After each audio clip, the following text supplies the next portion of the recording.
Welcome to Afghan News with Mohsen Jamal. Government officials said Sunday that an investigation was underway into a suicide attack that killed 7 people, including 2 senior police commanders and at least 3 German soldiers. Governor Abdul Jabbar Taqwa and German General Marcos Neb, the top NATO official in northern region, were also injured when a bomber detonated his explosives inside a government building in Talaqan, the provincial capital for Takhar province. Taqwa appeared before media in Talaqan Sunday, saying he had intelligence that insurgents had planned to carry out a suicide bombing in the province. General Zalmay Wisa, top army commander in the northern region, said Sunday that the initial information indicates that the bomber was wearing a security uniform. General Dawood, top police commander in the northern region, was killed in the attack, which was claimed by the Taliban. Government authorities said Sunday NATO had killed 52 people, mostly civilians, in airstrikes against insurgents as violence picked up in recent weeks with the start of the fighting season. In the southern province of Helmand, local authorities said at least 14 civilians, including 2 women and 12 children, were killed and 6 injured in an air raid on Saturday.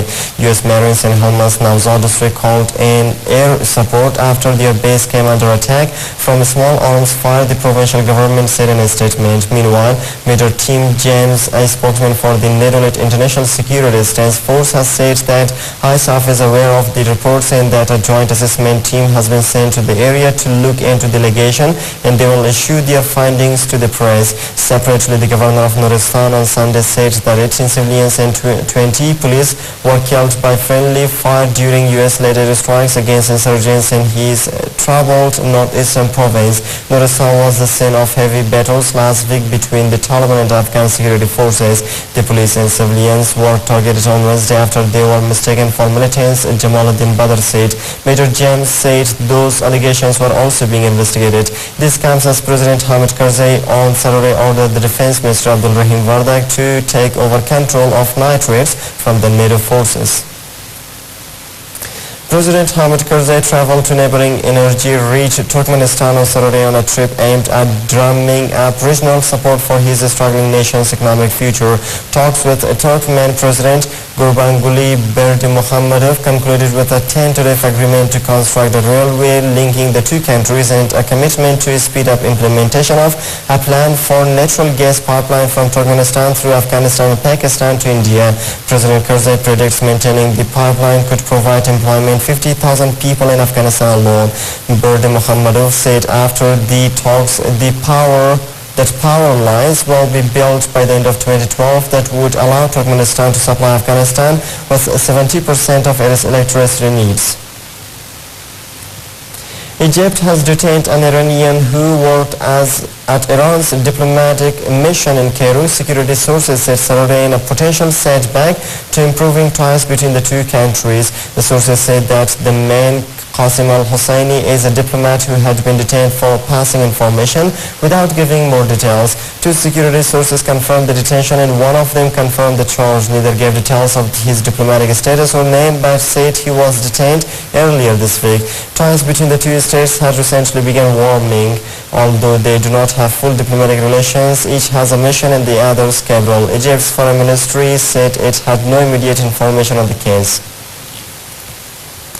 Yemeni gunmen alleged to be Al-Qaeda fighters have reportedly taken control of the capital of the southern Afghan province. A resident on Sunday said that around 300 fighters entered the southern coastal town of Zanzibar on Friday, while other residents said the fighters had taken over everything in the area. The developments came amid reports that an informal ceasefire in Yemen between security forces loyal to Ali Abdullah Saleh, the president, and a tribal group has brought a pause in political unrest. However, explosions were heard in Sana'a, the Yemeni capital, on Saturday. Fighting this week has killed at least 120 people, prompted thousands of residents to flee Sana'a, and raised concerns that the increase in violence could benefit the Yemen-based branch of Al-Qaeda and threaten adjacent Saudi Arabia. The The British Foreign Office has denied that the UK government has been holding secret talks with the Libyan government over ways to end the conflict in the North African state. This comes after a senior Libyan minister on Saturday said that he had been in Tunisia for discussions with British officials.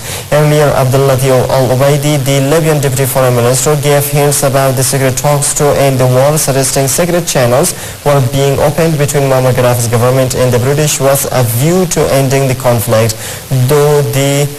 Though al-Ubaidi denied that there was any talk of an exit strategy for Gaddafi, he said the government was willing to talk to the opposition in Benghazi.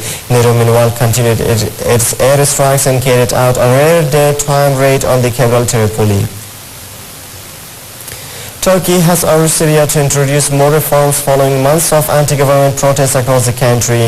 Bashar al-Assad, the Syrian president, should deliver shock therapy reforms to end the protests, Ahmed Davutoglu, Turkey's foreign minister, said on Friday. Meanwhile, pro-democracy activists in Syria called for renewed protests on Saturday after the alleged torture and killing of a 13-year-old boy by security forces in the Flashpoint region of Daraa. More than 1,000 people have been killed and 10,000 others arrested since the revolt began, according to rights groups. Syrian authorities say 143 soldiers, security forces and police have been killed. Typhoon Songda was heading directly towards Kyushu on Sunday, causing Japan's meteorological agency to issue a mudslide warning in the Kagoshima and Miyazaki prefectures, where recent volcanic eruptions have left the grounds weak and prone to such events. Rain poured in Tokyo and some flights had to be cancelled due to the typhoon. Packing winds of up to 160 kilometers per hour, Songda hit the city of Naha and Okinawa on Saturday. Local media reported and at least 58 people were injured and 278,000 households were left without power. Typhoon Songda is expected to be downgraded to a tropical storm sometime on Sunday evening and head towards the western and eastern part of Japan. And that former president of Honduras, Manuel Zelaya, has returned from exile, ending a nearly 2-year political crisis caused by his ouster and a military-backed coup that led to Honduras' international isolation. Zelaya's flight from neighboring Nicaragua landed at Tegucigalpa's International Airport on Saturday, where thousands of his supporters had set up a tent camp nearby, dancing and singing to celebrate his arrival. Zelaya was accompanied by his wife Xiomara Castro, 2 of his daughters, several former officials in his government, and the foreign minister of Venezuela and Bolivia. Zelaya, leftist, was toppled in 2009 after he attempted to change the constitution, angering Honduran business leaders and members of his own political party, who said the change was aimed at keeping his grip on power. And that's all for now. Thanks for staying with us.